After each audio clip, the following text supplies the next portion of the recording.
Jadi hari ni kita nak tengok apa yang sepatutnya mesti ada di rumah. So kita tengok list ni kita tengok list ni. Kalau apa benda lah yang you orang rasa macam tak pernah dengar, beritahu apa benda lah tu, doktor kita tak pernah dengar ya. Okey, madu lebah ya. Okey. Madu lebah mesti ada dekat dalam setiap rumah. Kalau siapa di antara you all kat sini tak ada madu lebah, tak boleh geng saya. Garam asli, garam asli, cuka atau khal. Lepas tu tanah liat. Ni turbatu ardina ni.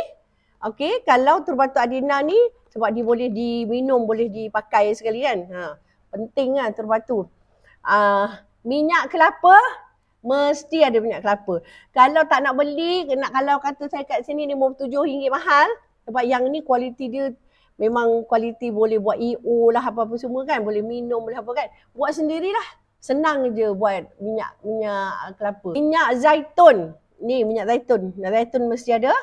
Okey, enzim buah-buahan. Yang ini kan kalau enzim buah-buahan ni sebenarnya kita nak buat, saya boleh ajarlah enzim buah-buahan. Probiotik. Probiotik tu apa? Probiotik tu bakteria baik. Macam probiotik ni banyak lah. Kefir, kombucha, tapai, tempe semua kan.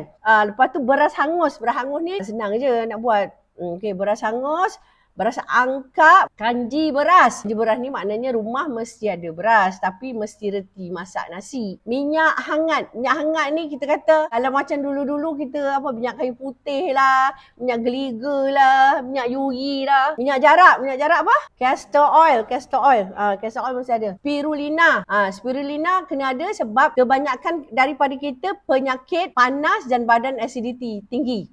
Jadi kita perlu spirulina kalau kita demam ke kalau itu dan kita penyakit kita panas, kita kena ambil lah spirulina. Lepas tu serbuk mutiara bagi orang yang berduit sikit lah. Kalau tidak serbuk mutiara setotet macam ni kan RM60. Lepas tu Poltis. Poltis ni orang dulu-dulu dia pakai Poltis je.